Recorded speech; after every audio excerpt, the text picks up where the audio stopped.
Today's guest is Lauren, a Virginia-based visual creator whose work spans sculpture, carving, painting, and mixed media. Inspired by nature, curiosity, and a unique way of experiencing the world, he creates art that explores what it means to be human. Lauren is also passionate about helping others discover their own creative voices and lives by a simple mission: make stuff, grow stuff, and help others do the same. Here's to the new episode.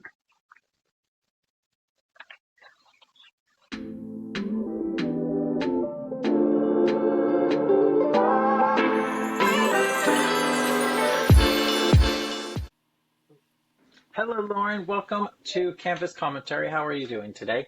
Hey, Derek, I'm great. Thanks for having me, bud. My pleasure. Lauren is a friend of mine. He is from Virginia. He is, do you like calling yourself an artist or a visual creator? It's a great question. It took me long enough to cop to being an artist. I do like creator, but that goes into a deeper conversation. But I'll stick with artist at the present. How's that? Well, your artist statement says creator. So I was like, that's actually kind of cool because it keeps it open. And that was intentional. Something we were talking a little bit before, but Yeah. just to basically, like you said, kind of keep it open because artists. I mean, words are words. Words have meaning, but we also get to use them how we want to. And that does it can pigeonhole us, right? And I Yeah. happen to think we're all creators, but so yes, artist because, and I always tell people I'm an artist with a day job, but creator's good. I like that one too. In fact, I had been leaning into that, I think, when I wrote the statement. So, So when did you first realize that creating was more than just a hobby for you?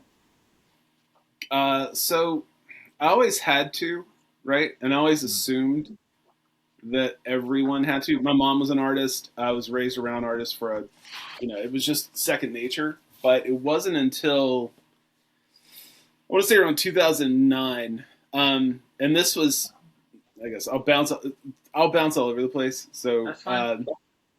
so biology degree. All of my other classes were art classes. I didn't have an art minor per se, but all my people at college were art. I went to Bridgewater College. Okay. So made art there, but it was still that thing where I was like going to be a biologist, right, or a biology guy, a nature guy. Hmm. Always made art.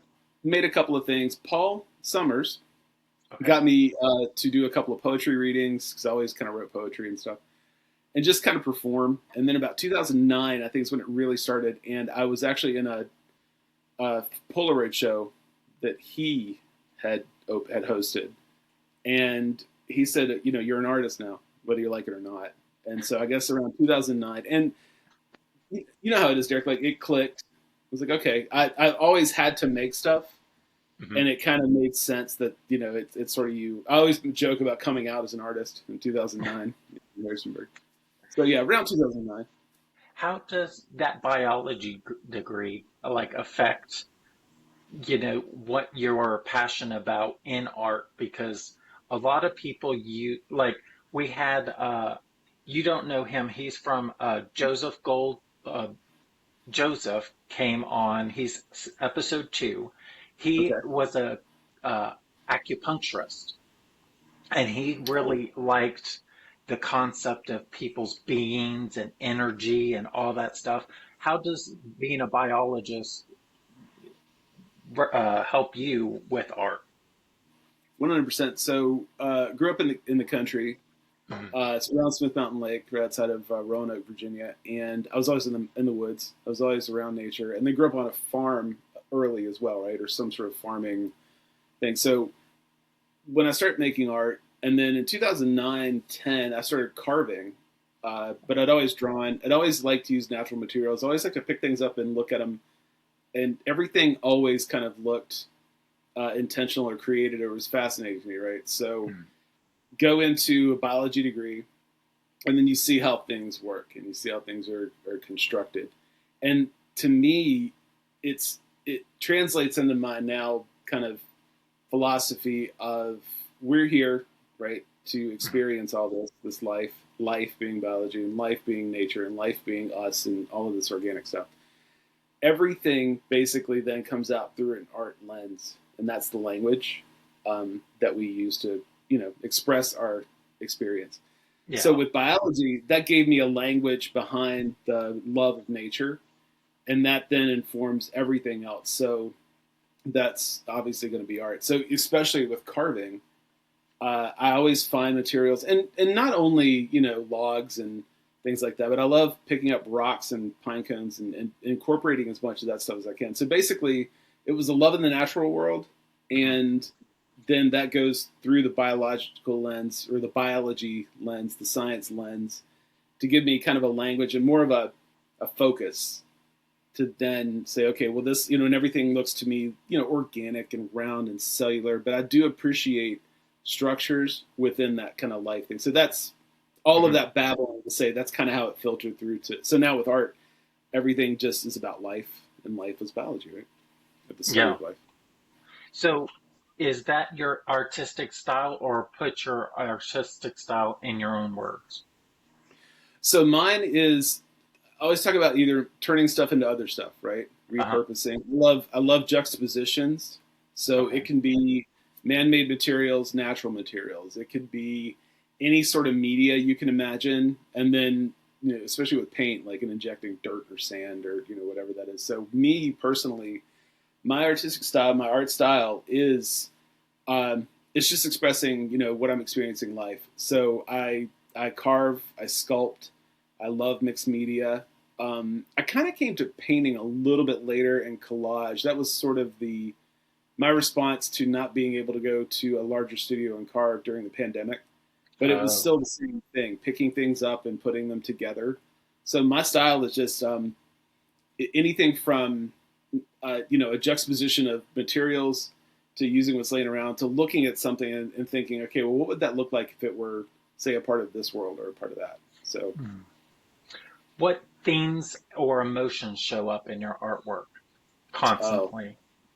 So now, and I actually help out with a grief organization with an art night they have. So a lot of art therapy stuff comes through with that. So grief right now is one that I've been processing for about 3 years with the passing of my mom. But also joy.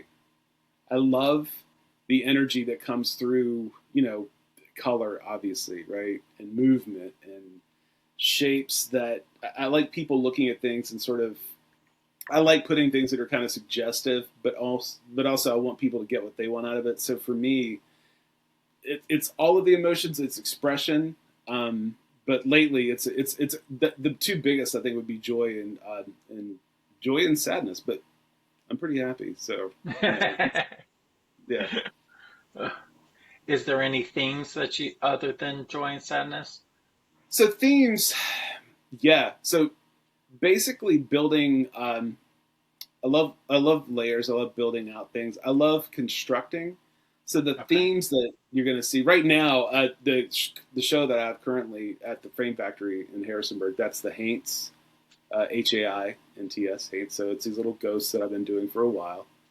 But Haints, going back into the world of tiki, that's kind of what got me started carving. So, and any of the forms and shapes that come from that. So before I went to the West Coast in May, I was thinking about making abstracted tiki forms, right? Or, forms borrowed from tiki. And now I'm kind of back into that. But the themes are basically emotive, movement, expression. It's nothing static. Not there's anything wrong with that, because I do like stills. I love portraits. I love looking at people. They do like landscapes and buildings, and I'm fascinated even before it got popular with the movie and everything. But brutalism, right? I love that kind of industrial thing. So, but in my own work, I guess if you look for a theme, it's going to be movement and expression, and yeah. So from start to finish, what does your creative process look like?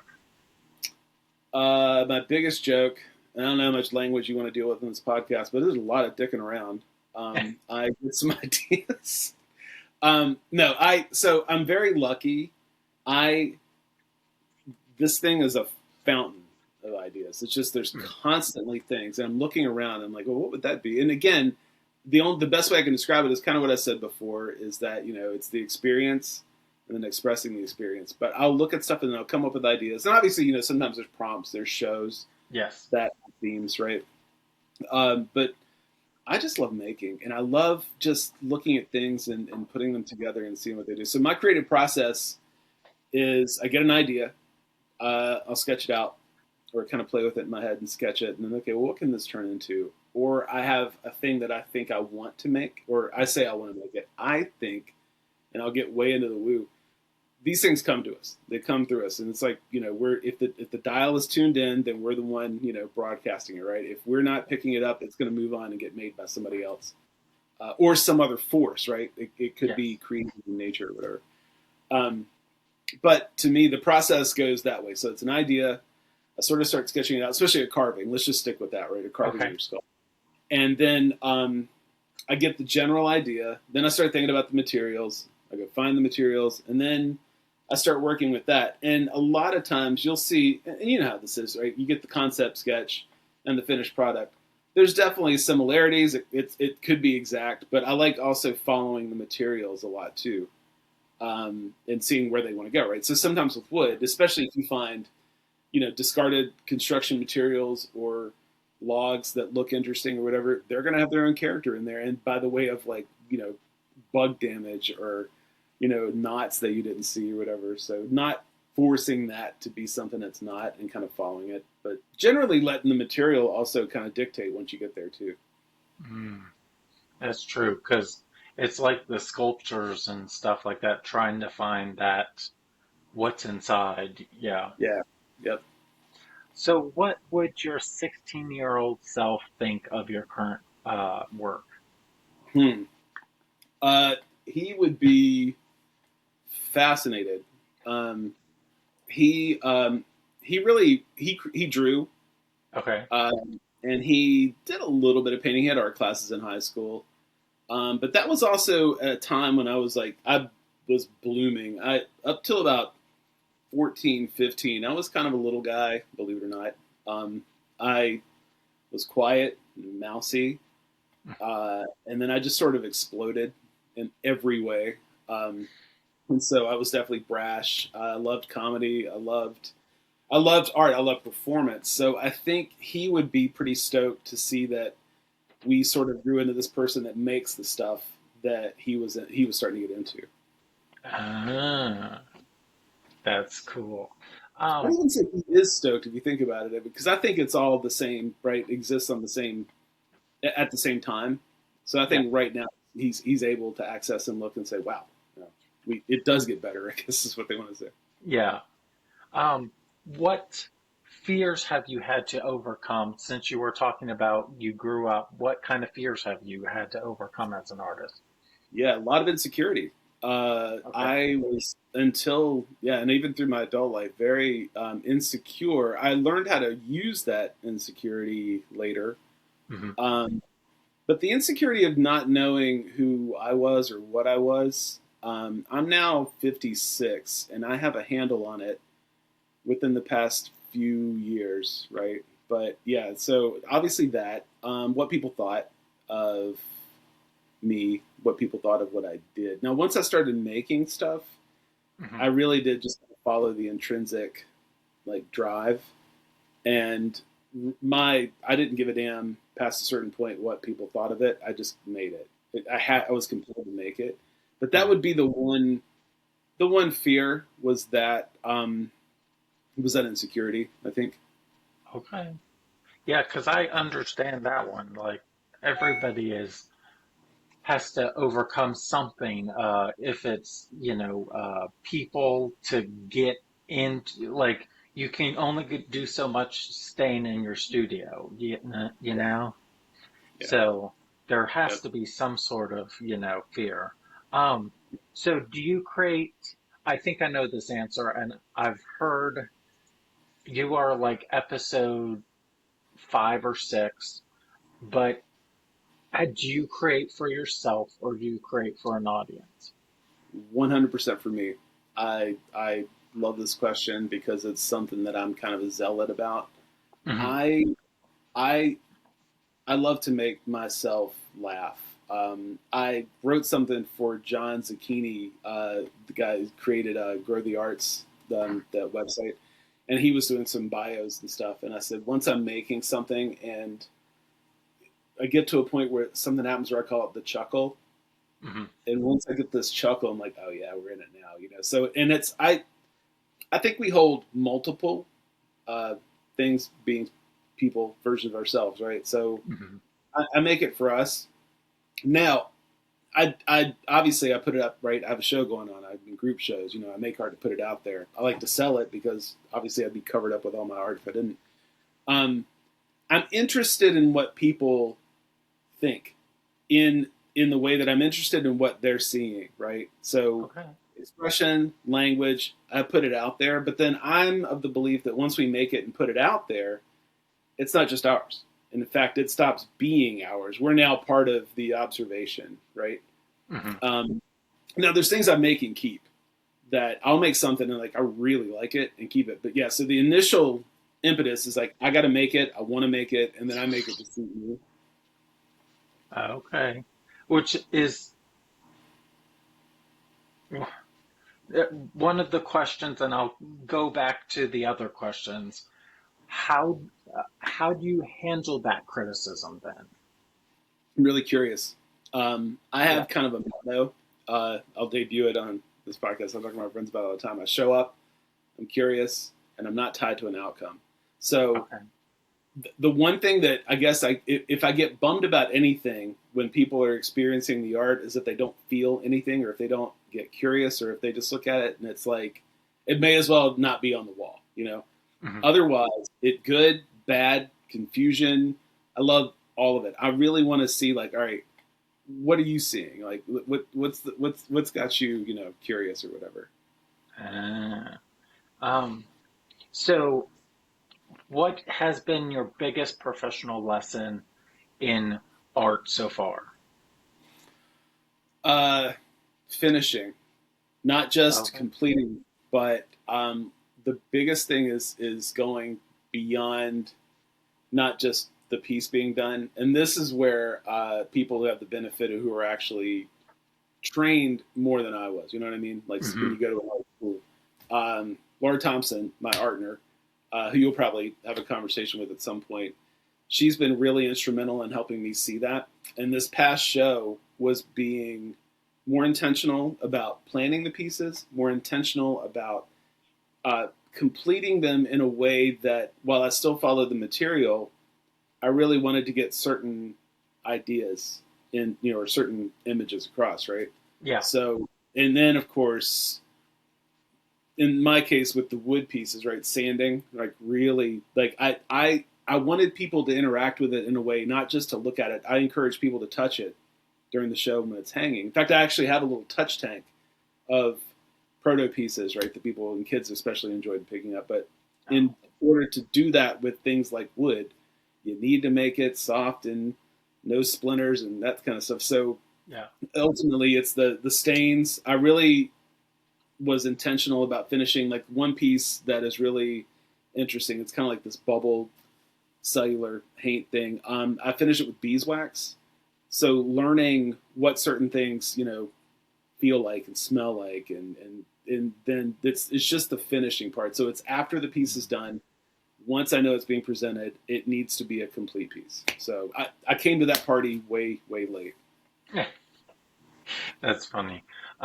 Yeah, I talking about like finishing things. I talked with one of my coworkers, and she's trying to get into it, and she's like, "How do I even start? Because I have so much." And I said, "Just go with what you're obsessed with." And she was like, "No, I'm obsessed with everything." And I was like, "No, you're not. You No, you're not. you are obsessed with one. Go with that one, and whenever another one comes, because it's so much of a circle. It Yeah, because something will come and you will uh, upgrade a concept or philosophy, and then you bring that back, and then it gets leveled up, and it's kind of interesting how to you kind of do a juggling in the air kind of concept. I think so too. And Yeah. so for instance, like first off, I'm lucky. Your coworker's lucky to have you guide them in that way, Oh, because a lot of people are, I mean, they get to know an artist. A lot of people can ooh and ah, and then I'm sure you do the same thing. I like to encourage people to make, right? We hmm, all make your thing, right? Make your thing and pay for what you love. Those are like two things I say all the time. Make your thing. It doesn't matter, right? When I do this thing with some of the art therapy stuff, it's a technique that I came up with. But when people tell me, "Oh, I can't even draw a stick figure," and anybody that knows me has heard me say this 1,000 times, like, well, then don't, like, or if I'm getting ready to do a thing, I'll say that and I'll say, okay, let's draw a stick figure, and I'll teach everybody how to draw a stick figure, and then I'll say, let's turn that shit over and make some art now. And like, we've done that, we've got it out of the way. But to your point about evolution, I talk to friends about this all the time, yeah, and I've got to know a lot of local art and regional art and the artists, and I love to be able to identify. I'm like, oh, that's so and so, or that's so and so, right? But hmm, then also, I love seeing what you were just talking about. I love seeing, okay, what are they doing with their themes, their theme, their thing. hmm, And with your friend there, I love just saying, just get started, and yeah, then follow, right? And just like, oh, let it stoke you, right? Let it surprise you. yeah, yeah. Um, what is the one idea that you're obsessed with right now? Huh. It's tiki. Tiki. So yeah, I started carving those things like 2010, 2011. And I initially started burning tiki faces into wine corks and then making little keychains. I sold them at like little wine festivals and stuff, Oh, cool. and so I've always been kind of fascinated with that kind of kitschy, postmodern, mid-century modern kind of stuff. And then I started carving. I just had this idea that I wanted to do it. I went and found a log up at Elkhorn Lake, I think. Yeah, Beaver was nice enough to clean up the log for me. Oh, Um, so fast forward to, I don't know, 2016, 17. No, earlier. But somebody said, "Oh yeah, you're that," and they did this. You're the tiki guy, and I was like, "Well, no, the hell I'm not." So of course you don't want to get pinned in or pigeonholed. And then I just made stuff, really abstracted stuff. Kind of got curious about tiki, and then my buddy who went to Portland with me is obsessed with tiki culture, and he started carving a few years ago after looking at all my old stuff, and he makes a lot of tiki beverages and stuff. So we went there. We visit the what I believe is the second oldest tiki bar in existence in the world in this really crappy part of Portland, Oregon, called the Alibi, oh, and it's a dive, but it's beautiful. And mhm. Derek, looking around, it started kind of stoking that fire again. And then we go to this other place. And this is the thing that I was reticent to talk about on the podcast, because when you ask about a passion, they have these three very large carvings behind the bar. Big, they were either Tahitian or like Bora Bora style tikis. Okay. And the lore is about these three cannibals. And the story gets dark pretty quickly. But I one of the patrons was sitting there and he told me the story, right, Uh, of the cannibals. And then I went back to the hotel room and sketched again. And then we went to that bar several times that week. And Derek, so not only is it tiki, right? Not only is it a couple of different like legit gods from Hawaii, two from Hawaii that I'm really into. One's called Ku, it's Ku. Look that up, it's fun. But yeah, okay. man, it's tiki and it's these cannibals. They rule my life. And it turns out the haints that I thought I was finished with, I'm actually still chewing on those too. So those are kind of the current passions. Um, what does success look like to you as an artist? What is You're success defined as? looking at it right now, man. I just want to do more of what I'm doing. Okay. I I say artist with a day job, Derek. If I could just my one change I would make is that if I could just make stuff and grow stuff and hang out with other people doing it, to me that is it. until the day I died. That I think what I'm doing right now is, like I said, for a day job it's fine. It's if I have to have one, it's pretty great for the circumstances, right? I get to do it from home. I get to make stuff after, that kind of thing. But for me, success is just being able to get to a point, and I would say this in life in general, but not just for art, is to find the things that you want to make, or find the ability or the time or the energy or whatever it is to make, and just be able to do it. For me, everything else is gravy. What? So you kind of talked about this, but in the tiki aspect, but in an art aspect, what piece has changed you as an artist? Mm. Um, I actually have it around. I will send you a picture of this, Okay. but it's I made it from plaster and vermiculite, Okay. um, and it is this worm that I did for my very first show at the Artful Dodger in 2015. Oh, No, wow. it was in 2017. It was back in the day, right? Hmm. Angela Carter at the time, who's with the art now, she and she's a poet, local poet. Shout out Angela. Yeah. She was basically coordinating their art shows, and so I had wood, I had sculpture, and my mom, who was a middle school art teacher and special education teacher, was doing this plaster and vermiculite stuff with her kids. And so I just started doing a couple pieces, and I did the sketch of this mushroom that looked like it had warts, and that was fun. And I actually made that out of the plaster vermiculite. But then there was this worm that I made, which started out as a Buddha statue that I thought I wanted to do. And you know how things work, like you're playing with the material and you make a mistake, or, Bob Ross's happy accident or whatever. Yeah. And there was something happened. I was using a nail that you would use to put gutter up. Because I made this piece out of a butter knife, a spoon, and this nail that was about this long. That's what I had. And this thing turned out, it was this like menacing, segmented worm that I ended up carving, or it sculpted it on its own pedestal. So it looked like some weird god or something. And I called it like the Alpha and Omega. And I glued these little plastic bones around it. But that piece, I would say, I could go back and look at others. Like the very first tiki, obviously, I did that, and I was like, oh, okay, I can do this, right? But the Oh, feeling that I had when I made this thing, and I was so stoked on it, I was like, yeah, man, I'm a 3D artist at this point. oh, wow.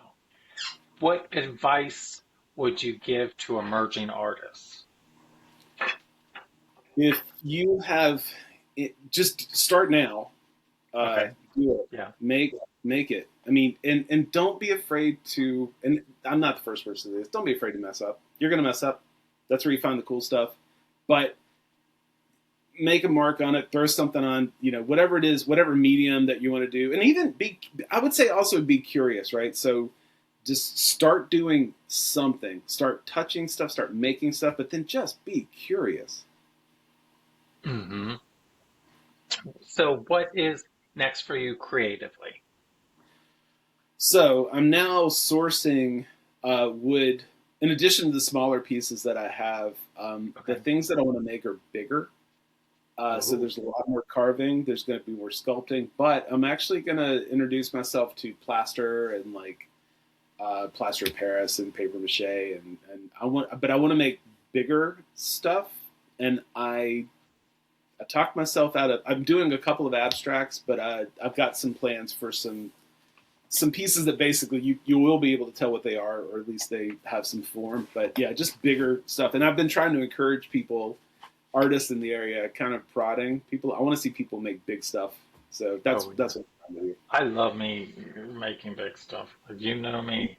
Yeah, dude, your stuff is rad, like big, and I like your. Yeah, the way and you actually, so it's interesting because similarly, I want it to be multi-dimensional too. So not just Oh, 3D, which is inherent, but I want it to take up some space. that's awesome. So this is going to be our first segment. Okay. This is called Art Crush.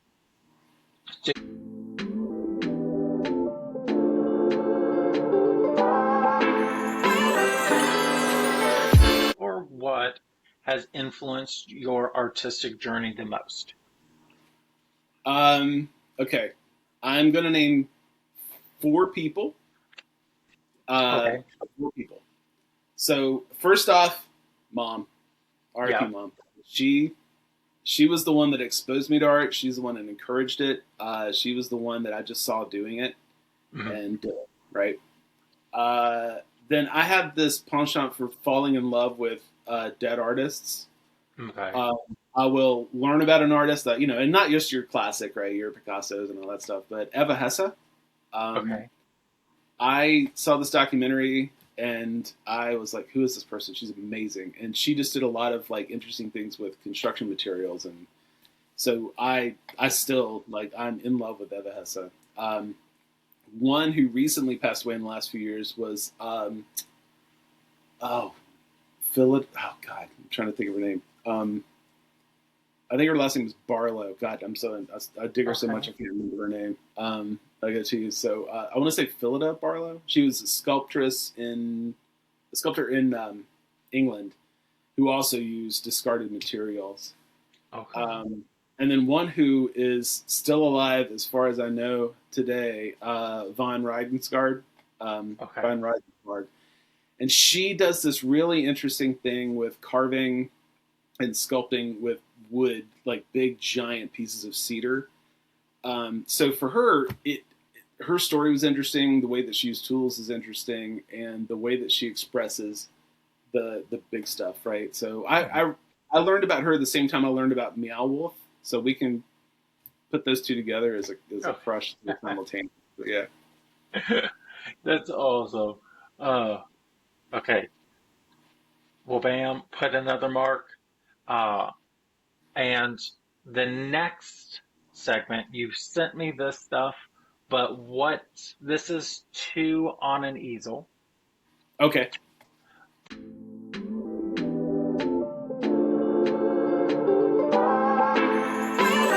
This one is what is your last piece and what is your favorite piece?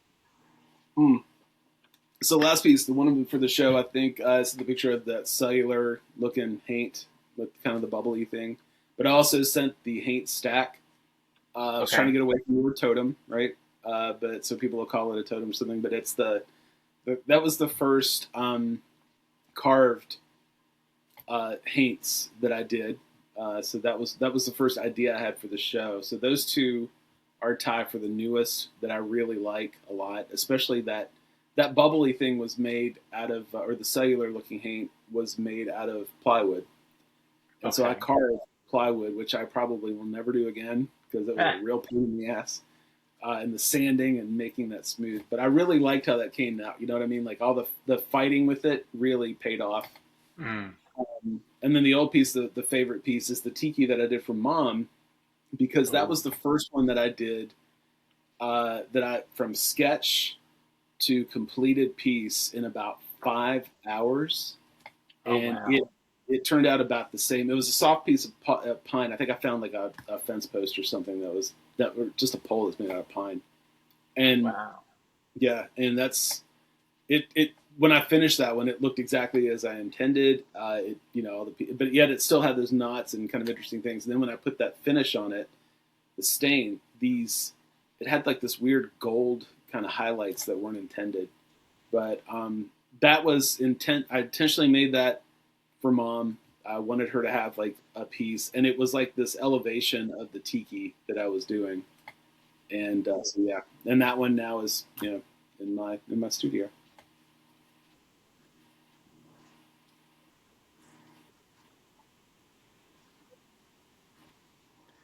Okay, so and do what? And support your work Okay, because we so need to make some money too. yeah, we do, and we are. So right now, work's hanging at the Frame Factory. Shout out Rhoda and the gang, Frame Factory in Harrisonburg, Virginia. I've got the front gallery. My partner Laura has the back gallery. So the first gallery, it's up through June, like 27th. Okay. Currently, I'm on a social media hiatus, but you can go to at One Big Dose on Instagram to see stuff. And I'm currently remaking my website. So it's Okay. onebigdose.com will be up again by the end of the summer. Um, but I am around town. I actually like to promote my own stuff, but the website's also going to be kind of promoting other folks, helping people, especially folks that don't look like us, to get up on walls. Um, and so part of it, One Big Dose is basically not just Loring. So when you see Loring of One Big Dose, right, it's more of a conglomerate. But for now, if you want to go back and just be curious, I think you can also go. I think my Facebook is still up, and you can go back and look at some old stuff. But there's a lot of lefty political stuff that people might find offensive. But yeah, you can. And my contact information, I'm happy to share that, on the site if you want to, put that out or whatever. But people can reach out for curiosity, if they want to see some stuff. I do the occasional commission, but I do it in my style. So we can talk about what you want. We can talk about the materials. But if you need some exact portrait or something like that, I'm not interested, but I'm happy to work. I always like to collaborate with somebody that wants something. But yeah, so for right now, it's going to be Instagram is probably going to be the way to see it. So just One Big Dose, looking on that. But by the end of the summer, onebigdose.com is going to be up. Awesome. All right, Loring, thank you so much. I hope you enjoyed it. I sure did. I did. Thank you so much, Derek. This is a lot of fun. As soon as you reached out, I was stoked about it. Good. Thank you. And thank you for bringing Laura on, Laura's next week. And so we are all the people that are coming. I have to shout you out every time somebody comes on. That's what I do. You helped. Yeah. HVA Art, man. I talked to Andrea Domo at HVA Art, but HVA Art, I'm the biggest fan of Harrisonburg and the art and the scene, and I just will promote it until the day I die. Oh, that's awesome. All right, buddy. Thank you. All right. My pleasure. Thank you, and have a good day. You too. Take care. Bye. Bye. Bam.